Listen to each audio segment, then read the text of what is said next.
सबसे जय जोहार। आज पंचायत समिति अतुना की ग्राम पंचायत नाहली में भारत आदिवासी पार्टी के बैनर तले आज ये स्वागत कार्यक्रम रखा और आप सभी ने बड़े हर्ष उल्लास के साथ और कहे कि जो जुनून के साथ सुबह 11-12 बजे से आप जो स्वागत कार्यक्रम के लिए एकत्रित थे और आप सभी ने हमारा दिल से स्वागत किया, उसके लिए मैं तहे दिल से धन्यवाद देना चाहूंगा आप सभी को। इस कार्यक्रम में हमारे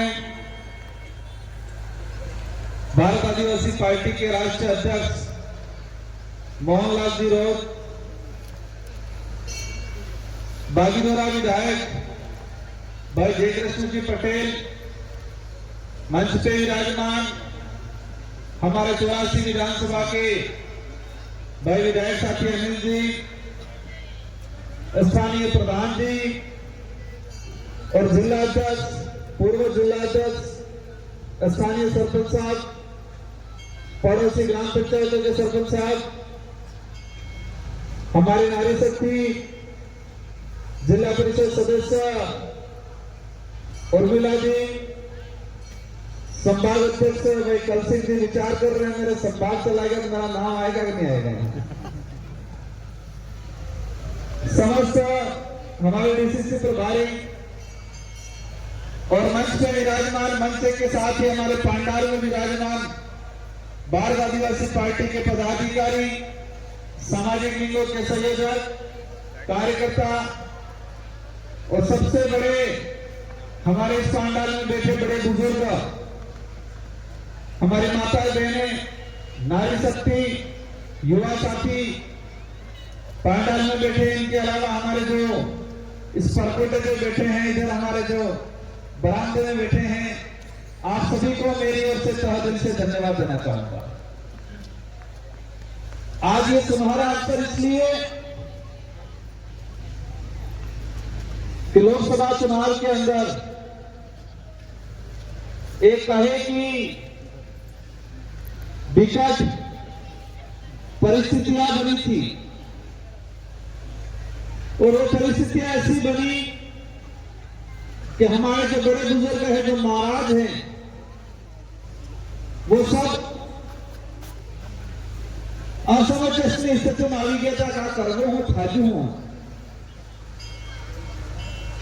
असमंजस स्थिति में એટલે આવી ગયા था कि આપણે બાપ દાદા પહેલ વિશેષ કરીને બે વાટે હિંડ્યા હતા। राजनीतिक रूप में बे वाटे हिंड्या था, बे रस्ते, एक तो कांग्रेस में, एक बीजेपी में। हमारे यहाँ पर नई विचारधारा जरूर थी मामा बालेश्वर जी की, लेकिन विशेष करके कुशलगढ़ इलाका में तो अपने इलाका में अपने प्रभाव में तो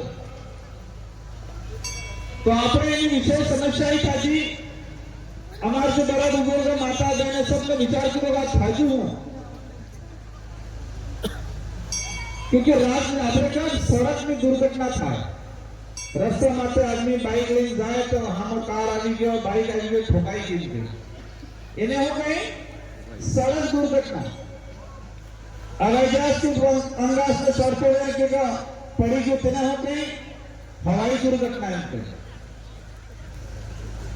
और इन्हें से भी दुर्घटना थाई राजनीतिक दुर्घटना, और राजनीतिक दुर्घटना ही थाई कि कांग्रेस वाला बीजेपी में रहते हैं, बीजेपी वाला फजूल फजूल राजनीतिक दुर्घटना थाई। अब हमारे बड़ा बुजुर्ग बड़ी ही कई में प्योर कांग्रेस में प्योर बीजेपी करके बापरा हिंडिया जिनकी कार्रवाई ना की पढ़ने आ गई अगले विचार करेगा हमें भेड़ जाता समय काढण्यात को और अचानक राजनीतिक दुर्घटना थी और राजनीतिक दुर्घटना તમે जुझो हो था ये संजोग बैठा मैं भी शायद लोकसभा चुनाव लड़ने वाला नहीं था क्योंकि 84 की जनता ने मेरे को पहली बार जिताया, सेकंड बार भी हाईएस्ट वोटों से जिताया। तो मानी उम्र में बेफरा विधायक बनी जो मार बन में मार क्षेत्र जनता बन में मतलब मेरे लिए विशेष कर बड़ी उपलब्धि थी। मुझे इस उम्र में और क्या चाहिए, लेकिन ये राजनीतिक दुर्घटना थी कि कांग्रेस वाला बीजेपी में फेल गया। अर्धा रात्रि कांग्रेस में पट्टा नाकिन फरे, अर्धा बेला पास बीजेपी में पट्टा नाकिन फरे क्या। तो ये राजनीतिक दुर्घटना छावा बाद भारत आदिवासी की पार्टी के हमारे जो मंच पे विराजमान जो पदाधिकारी हैं, हमारे विधायक साथी हैं, आपके बीच में आप सब ने आवाज लगाई कि राजकुमार जी को चुनाव लड़ाना पड़े। आप सबकी आवाज को ये मंच पे विराजमान जो हमारे पदाधिकारी हैं उन्होंने सुनी कि जनता क्या कह रही है, जनता क्या चाह रही। और आपकी भावना के अनुरूप भारत आदिवासी पार्टी ने मुझे सांसद का टिकट दिया और आपने दिल खोल के वोट दिया और अपन सब की मेहनत की वजह से मुझे भारत की संसद में बांसवाड़ा डूंगरपुर का इस क्षेत्र की जनता का प्रतिनिधित्व करने का अवसर मिला। आपने दिया वो अवसर और मैं आज इस कार्यक्रम के माध्यम से पुनः जितने हमारे जो बड़े बुजुर्ग हैं, माता बहन, युवा साथी हैं, आप सभी को तहे दिल से धन्यवाद देना चाहूंगा कि आपकी बदौलत मुझे सांसद बनने का अवसर मिला। और मैं कोशिश करता हूं कि आपकी जो भावना है, आपकी जो समस्या है और इस देश में वर्तमान समय में आदिवासी दलित पिछड़ों पर जो अत्याचार हो रहा है, शोषण हो रहा है, इसके खिलाफ बुलंदी के साथ, मजबूती के साथ आवाज उठाने का प्रयास करता हूं।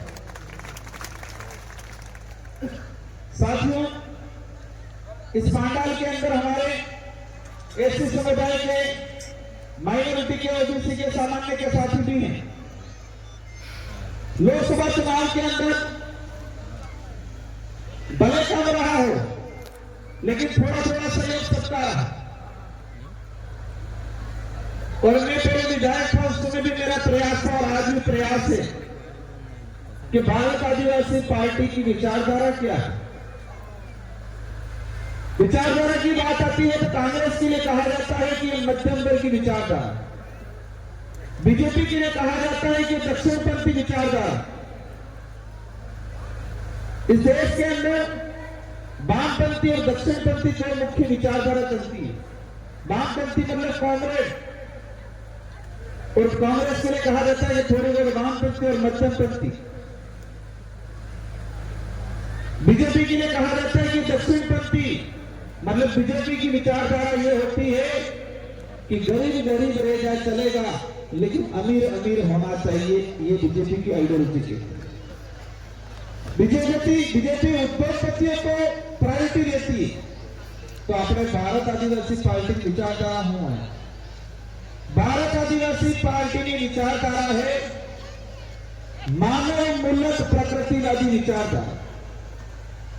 हमारी जी पार्टी है, अपनी जी पार्टी है, पार्टी की विचारधारा है मानव मूल्य प्रकृतिवादी, मतलब इंसानियत रखने वाली, प्रेम भावना रखने वाली और जल जंगल जमीन के लिए उसको जीवन अपना घर समझ के जीने वाली विचारधारा है भारत आदिवासी पार्टी।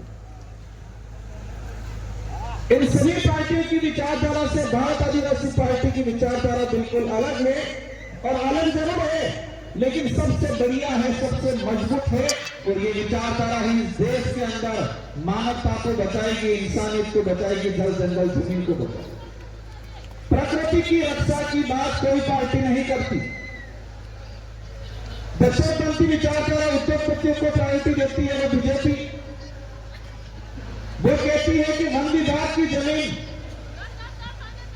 अगर 2000 हेक्टेयर की जमीन वन विभाग को अडानी को देना पड़े दे दो, लेकिन आदिवासियों को 1 हेक्टेयर भी पट्टा देना पड़ेगा। 10 बार सोचो उनकी थी। चारागाह दिलाना की जमीन है, बाहर का कंपनी वाला आया है, उसको देनी पड़े दे दो, लेकिन आदिवासियों को देना पड़ेगा। सोचो उनकी थी। साथियों, हम कहते हैं लड़ना पड़ेगा, संगठित होना पड़ेगा। पहले कहते हैं कि संगठित होना पड़ेगा, तो संगठित करते संघ आपली एक करते संघ हम आता हैदराबाद से एक थी सकते। वैचारिक रूप से एक होना पड़ेगा, वैचारिक रूप से, दिमागी रूप से एक होना पड़ेगा। और लड़ना किससे पड़ेगा?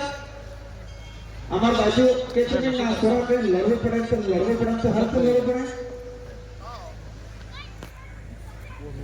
हर से लड़े पड़े, है लड़े पड़े, लड़ लेते नहीं लड़ा, हर जगह काम तो तलवार नहीं, इतना लड़ा था।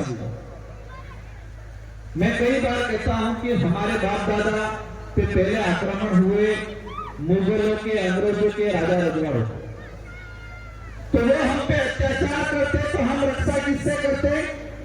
लट हर्जा काम की तीर कमान थी। तो आजादी से पहले हमारे पे अत्याचार होता था बंदूक तोपों से, तलवारों से, तो उसके सामने हमने लड़ाई बंदूक तोपों या हर्जा काम की थे कि या बालक थे कि लड़ सकी की, तो अपन जीत गए। आजादी के बाद पैसे केवा लगा बोले ने बगड़े जैसे नहीं बोले ने दो पड़ जाए। फिर धीरे धीरे आया कि जबान से मजबूत होना पड़ेगा, बोलता आदमी पड़े, मतलब बोली लड़ाई लड़ी पड़े। पैसे धीरे धीरे केवा लगा कि कागज और कलम की लड़ाई लड़ी पड़े। तो आजादी से पहले हमारी जमीन को कोई लेने आता था तो उसकी रक्षा हम लट और तीर कमान से करते थे। और आज हमारे, क्योंकि वो लेने आने वाला भी लट और तीर कमान लेके आ रहा है, आज हमारी जमीन लेने आने वाला क्या लेके आ रहा है? कागज और कलम लेके आ रहा है कि ये जमीन तो आधे साल जो ऊपर से के ये वो सही है, कागज नहीं है तुम्हारे पे। तो आज का दुश्मन है वो क्या कर रहा है? कागज और कलम लेके आ रहा है। आजादी से पहले तो बंदूक, तीर कमान या तलवार लेके आता था, तो हम तीर कमान तलवार से उसका सामना कर लेते। आज का दुश्मन हमारी जमीन हड़पने वाला, हमारे अधिकार हड़पने वाला, हमारा आरक्षण छीनने वाला क्या लेके आ रहा है? कागज और कलम। अब उस कागज और कलम का सामना पहला अपनी जी हर्जा का दिन लड़ में तलवार से क्या करता था, बाढ़ से क्या करता था। एक बार कागज में कलम पे अपने लड़ में हर्जा का दिन के करवा के खाएगा। हाँ, बताओ तो पड़ेगा इसको, जरूरत पड़ती तो उपयोग करना पड़ेगा, लेकिन इन्हें पहले हमारी लड़ाई, क्योंकि वो हमको हमारी जमीन छीनने वाला कागज और कलम से लेके आया है, उसका हथियार कागज कलम है, तो हमारा भी हथियार कागज कलम रखना पड़ेगा। अब बात आती है कागज और कलम की। मेरे पास ज्ञापन आया 70 सालों से 500 मकान के आसपास अभी वर्तमान में बने हुए, मतलब 70 साल पहले वहां पर 25, 30, 50 मकान होंगे। कागजों में जमीन वो होगी है वन विभाग की, लोग बैठे हुए, कूड़ा बावड़ी है, मकान है। आपके पास कागज सारे क्यों? कागज किसी घर में कागज कलम कब आएगी? जिस घर में पढ़ाई लिखाई आई होगी उस घर में कागज कलम जाएगा। जिस समाज में कागज कलम कब जाएगा? जिस समाज में पढ़ाई गई होगी वहां पर कागज कलम नहीं पढ़ने लगेगा। इस कागज कलम उपयोग करेंगे तो हम समझ में आता है आजादी के बाद आदिवासी समाज में, दलितों में पढ़ाई कब आई? कौन सी पीढ़ी पढ़ रही है आज? आज मुश्किल से दूसरी पीढ़ी पढ़ रही है, यो कहे तो पहली पीढ़ी पढ़ रही है। मेरा 1952 में जन्म है, मेरे साथ पैदा होने वाले मेरे गांव में मुश्किल से 10% बच्चों ने पढ़ाई की होगी पूर्ण कॉलेज से, 5 से 10% में। तो आप रखा है बनाईकारी अवधि मुश्किल से क्या 8-10 साल फंस जाती है। और ये कागज सारे ना मांगी कई साल पहले हम भाई हमारे बनाई से हमारा अवधि है कागज और कलम जिन जमीन पे 100 साल पहले मकान है, हमारे पास काबिज है, हम काबिज है, हमारे पास मालिकाना हक है, लेकिन वो कौन सा हक मांग रहा है? कागजी हक, कागज वाला हक। ये सरकार पर्ची से की बढ़नी है, कागज से की बढ़ने वाली सरकार अपना कागज मांगे। हमें कागज से लड़ना भी है, लेकिन हमें यह भी बताना है कि कागज हमारे समाज में कब आया है? जब हम पढ़ना लिखना सीखे तो। साथियों, आज जो वर्तमान स्थिति है, नरेगा रोजगार गारंटी सरपंच साहब कानून फूसाफूसी करें हो गई कि साहब हमारा हालत खराब થઈ ગઈ। हमारे जो नरेगा बंद થઈ गई, मन का तमन भरी जी नहीं। नरेगा रोजगार गारंटी योजना केंद्र राज्य दोनों हो गया, डबल इंजन सरकार के डबल इंजन हो स्थिति। नरेगा पूरे देश में बंद करना, मतलब उनका ये है कि ऐसा कहते हैं ये कि किसी योजना को उनको पसंद नहीं आती तो बंद मत करो, लेकिन नियम ऐसे आगे करते हो। काका को काका मन मड़वा आगो बेहोश को काका आगो मड़वा बोले ने काका ने इनको पोल में फरी ने बे जाए चलाओ फरी नहीं फरी ना उनको जमेगा ना।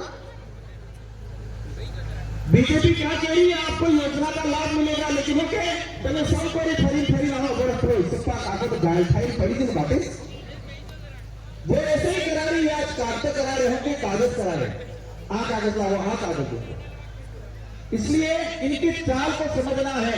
और मेरे लिए जितने जो पदाधिकारी हैं, इनसे अनुरोध है, बांसवाड़ा के अंदर बहुत जल्द ही अपनी रोजगार गारंटी योजना में जिस तरह से उन्होंने रोक लगा दी है, सारे सरपंच साथियों से अनुरोध है कि एक बड़ा आंदोलन करना है बांसवाड़ा जिला मुख्यालय पे रोजगार गारंटी को लेकर।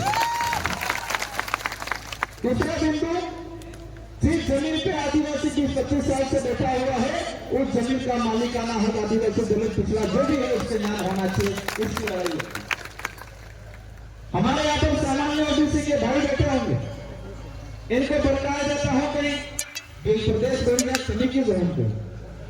ये बात सही है। आदिवासी समाज जितना प्रेम भाव रखता है, आदिवासी समाज के अंदर जितनी इंसानियत है, इतनी इंसानियत कहीं नहीं। आज आप देखते होंगे, अगर किसी गांव में आज तो ठीक है, आज से 20 साल पहले किसी एक गांव में 500 गैर आदिवासी समाज में रहेगा और उस 500 गैर आदिवासी सिर्फ एक किसी राजपूत समाज या किसी एक जैन या किसी कलाल समाज का एक घर रहेगा। एक तरफ 500 मकान है और 500 मकान में एक अन्य किसी समाज का घर होगा, लेकिन 500 मकानों में से जो बड़े बुजुर्ग थे ये कहते थे सब मिलकर उनकी रक्षा करते थे, एक परिवार। 500 मकान में से किसी भी कोई भी व्यक्ति कभी भी इनकी बहन बेटे उनकी रक्षा करते थे। जब महाराणा प्रताप थे तो महाराणा प्रताप जब थे, इनके पहले और उनके बाद क्या होता था? राजपूत समाज की बहू को लाना होता तो पहला कौन जाता? आदिवासी जाता। राजपूत समाज अगर घोर पंडी नाचो और पंडी नाता बाद लाड़ी पासी के पास लिया तो लेने कौन जाता? भील पे यकीन करते थे। जो आदिवासी भील होता था वो दुल्हन लेने जाने का काम करता था। तो क्यों? आपने खोटली डेरी के बीजा माते को भरोसा करे, बीजा को लिया तो हाटे को मोकले। लेकिन आदिवासी समाज इतना भरोसेमंद था तो आजादी से पहले ये परिपाटी रही जो नवा टेटा है खबर नहीं आना तुम्हारे आरएसएस में तुम्हें डोज ले ली फटरी पड़ी आती। महाराणा प्रताप के 4 पहर होते थे। जब महाराणा प्रताप को रोका था कि पानी जगह रोकना है, एक पहर वो, एक पहर वो, एक पहर वहां, एक पहाड़, तो 3 पहाड़ों पे सिर्फ भील सेना रहती थी। 3 पहाड़ पे और एक पहाड़ पे मात्र चुंडावत रहते थे। सबसे ज्यादा भरोसा किससे करते थे? 3 पहाड़ों की रक्षा भील सैनिक करते थे महाराणा प्रताप की, और एक पहाड़ों की रक्षा चुंडावत करते थे। महाराणा प्रताप को भोजन जाता था, तो भोजन कोई भी लाता था, उसकी चेकिंग कौन करता था? इनके जो भील सिपाही थे वो चेकिंग करते थे, और किसी भील के घर से सीधा खाना आया होता, चेकिंग नहीं कराते थे, सीधा खाना खाते थे। इतना भरोसा था। और ये भरोसे के लिए, ये भरोसा आसानी से थोड़ी हुआ था। कोई किसी पे भरोसा कब करता है? वो त्याग बलिदान देता है, कुछ खोता है तो भरोसा करता है। तो भीलों ने खोया था, और खोया क्या था? अपने बेटे खोए थे हल्दीघाटी के युद्ध में। आदिवासी समाज का खून बहा था महाराणा प्रताप के साथ, कंधे से कंधा मिला के लेकर, इसलिए भरोसा कायम हुआ था। और आज हो गई भील प्रदेश बड़ी युद्ध की 500 अन्य समाज के घर हैं, और वहां पर 2 आदिवासी समाज के घर होंगे। रात दिन छेड़छाड़ी होगी, रात दिन एट्रोसिटी होगी, रात दिन छुआछूत होगा, लेकिन 500 आदिवासी घर हैं, और 2 अन्य समाज के सब पूरे आदिवासी भाई मिलकर सबकी रक्षा करेंगे, प्रेम भावना रखेंगे, कभी किसी के साथ अन्य। आदिवासी के ब्लड में है कि जो कमजोर है उसको सहारा देना, किसी को परेशान करना नहीं है। हाँ, ये बात बोला कि आपने भी पास 4-5 क्वेश्चन कालिया बार कई पास खुद नहीं करे, साना करने में साधु बताने हे 4-5 क्वेश्चन, लेकिन 90% आदिवासी समुदाय के अंदर हमेशा प्रेम भावना, उसे कहे अतिथि देवो भव। भारत का परिचय होता है विश्व में, हो गए अतिथि देवो भव, मतलब मेहमान भगवान के बराबर। ये आदिवासी समाज के अंदर है। बाजार में गया तो मैं दरवाजा खटखटा रहा, तो बाजार वाला पूछेगा क्या नाम है, क्यों आया इनके का। अगर समझ में आजू पे पानी पाएगा, और आदिवासी समाज के घरों में जाके अगर कोई जाता नहीं क्या, पहले देवड़ा के देवड़ा में पानी पाएगा, चाय पाएगा, पसेगा, पामने तो मैं ऊपर में नहीं आते दरवाजा। बाजार में जाएंगे, बड़े घर वाले के वहां जाएंगे, पहले पूछेगा क्या नाम है, क्या काम है, कहां से आया है, उसको समझ में आएगा तो बिठाएगा, चेयर देगा, इसके बाद पानी देगा, बाकी समझ में नहीं आया नहीं देगा। और आदिवासी समाज के घर में चले गया अनजान आदमी, पहले बिठाएगा, पानी पिलाएगा, चाय पिलाएगा, फिर पूछेगा कि पामड़े तमें हम ऊपर में नहीं आते एक नहीं। और बड़े घर वालों को आ जाएंगे ना, पहले पूछेगा, समझ में आए तो चेयर देगा, कुर्सी भी नहीं आएगा, खटलो भी नहीं आएगा, अपने तो पहचान में भी नहीं आया तो भी क्या कहेगा, पामड़े ओकड़ में नहीं आ जाए। मतलब बिना पहचाने इस इंसान को, अनजान व्यक्ति को हमने क्या कहा, मेहमान शब्द से हमने संबोधन किया। ये व्यवस्था है। भील प्रदेश बनता है, बनेगा, आप सब साथ दोगे, और अवश्य बनेगा, क्योंकि जरूरी है। आज हमारा इलाका राजधानी का है जयपुर, हम कहते हैं करौली सवाईमाधोपुर, आने वाला पूरा थोड़ा नेता कहीं करौली सवाईमाधोपुर वाले मीणा आगे बढ़ के बिल्कुल बड़े वो लोग, आनंद बुद्धि ना अपने बुद्धि अलग है। उनकी जयपुर राजधानी नजदीक थी, दिल्ली की राजधानी नजदीक थी, हर विज्ञप्ति निकली सबसे पहले उनको पता चला। आपने खबर पड़ चुका है, हमको तो 5 साल से पता चलने लगा सेंट्रल गवर्नमेंट में कितनी योजना, स्कीम में कितने विज्ञापन जारी होते। राजस्थान की अभी तक पता नहीं चला पूरी। तो करौली सवाईमाधोपुर के जो मीणा भाई है, वो वोट इसलिए किया कि दिल्ली और जयपुर दोनों राजधानी, राज्य और देश की दोनों राजधानी इनके नजदीक थी, वो राजधानी के नजदीक रहे, इनका प्रॉफिट मिला। आज हमारे देश का आदिवासी आधा तो राजस्थान में, आधा मध्य प्रदेश में, आधा गुजरात में, आधा महाराष्ट्र में, और कालिया राज्य से बचाना अपना धर्म में बटाई दिया। अर्धा हिंदू, अर्धा ईसाई, अर्धा मुसलमान, अर्धा वाणिया नहीं किया। और हम अपना कड़ाई दिन करें, जात से फिर बताई गया, अब आसाराम फिर बताई गया, अर्धा खुली डस्टिंग, अर्धा बंद डस्टिंग करता रहता। और ये विचारधारा नहीं आती। अगर ये भारत आदिवासी पार्टी की विचारधारा है, बात आदिवासी परिवार की विचारधारा नहीं आती, तो घोड़ी बांसवाड़ा के अंदर भी आने वाले 50 साल बाद बंद बस्ती और खुली बस्ती वाले आपस में लड़ाते और आपस में एक दूसरे से नफरत करते। ये विचारधारा आई है, वापस में भाईचारा कायम हुआ। अगर ये विचारधारा नहीं है तो आपस में लड़ाते क्योंकि अपने आप को दूरिया कायम कर रहे थे। बांधने रही है खाद में, मार रही है खाद में, तुलो के मुंह अलग में, तुलो के मुंह अलग है। एक कटारा बांधने हैं, एक माए हैं, एक बंद बस्ती में कटारा है, खुली बस्ती में कटारा है, पर तुलो के नाम मुंह अलग है। हमारे कटारा बोला रावत उदयपुर ये आदिवासी मानना है तैयार नहीं जहां माना है सुना कहीं वो आदिवासी मानने के लिए तैयार है, ऐसे कहीं उनके मुंह कटारा उनको। तो हमारे साथ राज्य में बटे, क्षेत्र में बटे, धर्मों में बटे, जातियों में बटे, उच्च नीच में भी बटे, हर क्षेत्र में हम लोग बटे और कहा है कि जितना बटोगे इतना नुकसान होगा। हमें वैचारिक रूप से एकजुट होना है। कुछ लोग कहते होंगे क्या हुआ बाप पार्टी ये वो। हमारा उद्देश्य राजनीति करना नहीं है, हमारा उद्देश्य हक अधिकार के लिए लड़ना है। पहला हक अधिकार संविधान के अंदर जो प्रावधान है, शेड्यूल 5 जो जमीन का मालिकाना हक है उसके लिए लड़ना है, आरक्षण के लिए लड़ना है, स्वाभिमान के लिए लड़ना है, हमारा इतिहास है उसके लिए लड़ना है, हमारी संस्कृति को बचाना है, इंसानियत के लिए लड़ना है। और आप सभी से अनुरोध है, ये सरपंच साहब अभी डिमांड कर रहे थे राजकुमार जी घोषणा करनी ही पड़ेगी, लाइब्रेरी देनी ही पड़ेगी।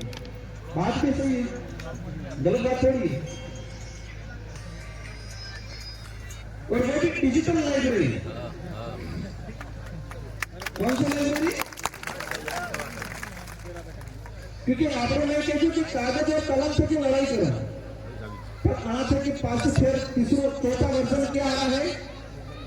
चौथा वर्जन आ रहा है एआई। से कागज और कलम में आता था पुलिस जवान, तहसीलदार, पटवारी, 5 साल बाद फिर वास्तु को मशीन नहीं डालेंगे। तो अपने अपने भी डिजिटल पढ़ना जरूरी है।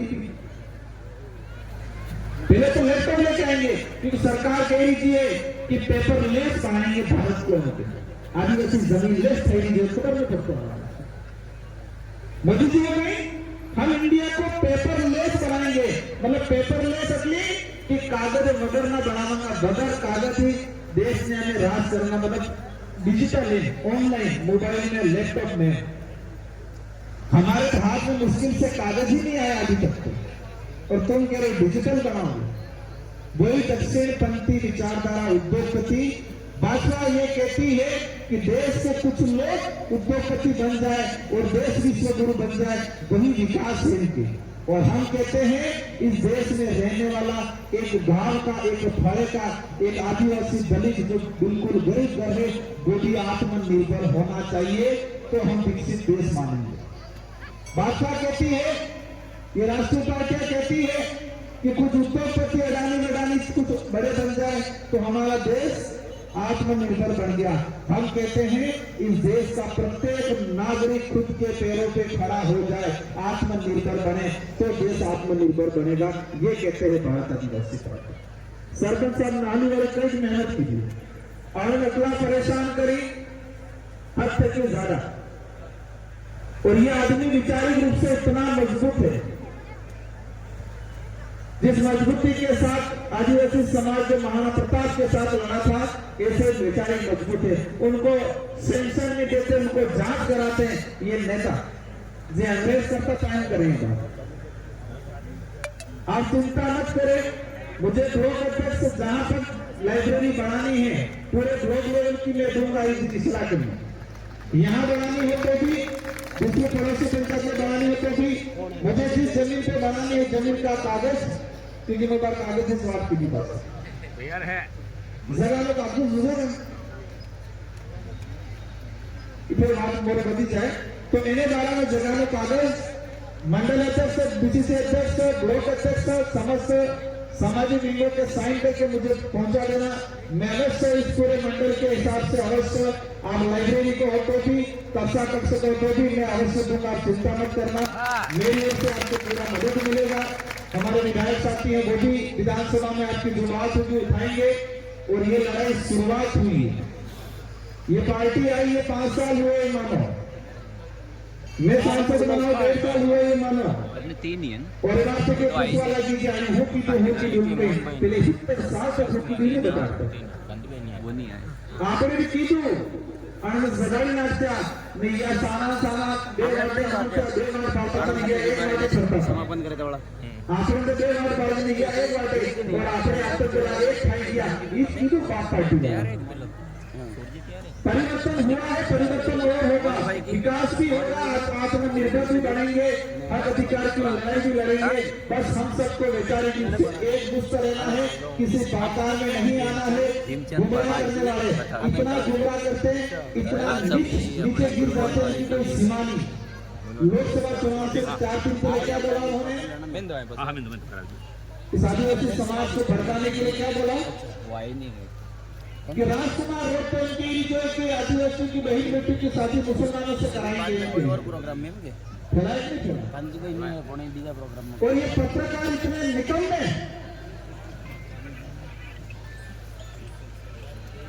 पत्रकार बांसवाड़ा के इतने निकम्मे कि रोज हेडिंग चला रहे हैं कि आदिवासियों की बहन बेटी की शादी मुस्लिमों से कराएंगे। राजकुमार रोड पे आरोप मैं इनको स्पष्टीकरण दे रहा हूं कि मैंने ये पूछा कि राजकुमार ने कहां बोला, किस जगह बोला, किसके सामने बोला, ये तो बताओ। वो भी छाप रहे, बड़े बड़े पेज भी छाप रहे। इनका उद्देश्य था कि आदिवासी समाज के जो हमारे भगत नेट कोटवाल है उनको भड़का है। ये हिंदू मुस्लिम के नाम से रोटियां सेकते आए आज से। ऐसी सोच हमारे मन में आएगी कैसे? कौन सोचे भाई? कौन सोचेगा वो? हमको पता ही नहीं है कौन बोलेगा। मैं तो ठीक है, हमारा पार्टी का कोई आदमी ऐसे सोच जल्दी सोच ला ही नहीं सकता, ऐसे सोच क्यों बोलेगा? लेकिन चुनाव से 5 दिन पहले उन्होंने क्या कहा कि राजकुमार रोड और बाप पार्टी वाला कह रहे कि आज उसी की बहन बेटी मुस्लिमों से शादी कराएंगे वोटिंग काटने के लिए। और पत्रकार हमारे तर्क में लिख रहे हैं, पूरा उनके हिसाब से लिख रहे हैं। कुछ पत्रकार ऐसे हैं, अगर आदिवासी हक अधिकार की लड़ाई के लिए खड़ा होता है तो क्या चाहते? असामाजिक तत्व बनते हैं। और दूसरा कोई मजबूत समाज इनके कुछ वाजिब मांग के लिए खड़ा होता है, क्या लिखते हैं? दमन, सामाजिक एकता, इन लोग आप लोग हो गई असामाजिक तत्व।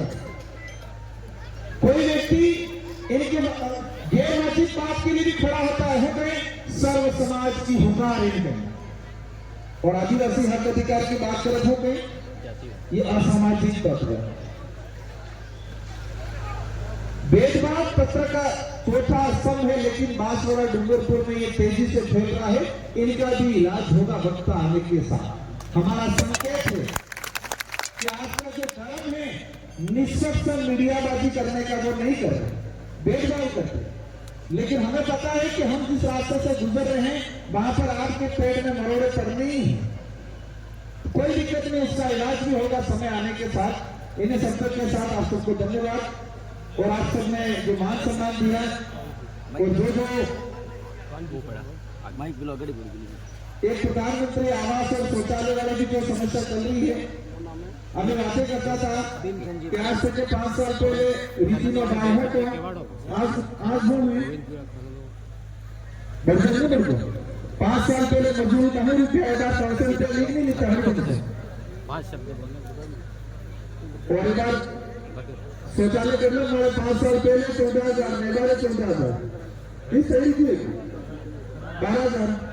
तो 5 साल पहले 12,000 में तुम्हें मजबूती आ गए, इन दरवाजे नहीं आ गए। और मोदी जी को कहें तो शौचालय बना दिए, 12,000 में शौचालय करे। तो इन नरेगा की जो लड़ाई है उसके साथ ये लड़ाई भी लड़नी है। आप सभी को धन्यवाद। ये खनन वाला जो मामला बताया है उसको लेकर भी संवैधानिक तरीके से कलम कागज के साथ इस लड़ाई को अपन लड़ेंगे। इन्हीं शब्दों के साथ धन्यवाद। जय भारत, जय संविधान, जय हिंद देश।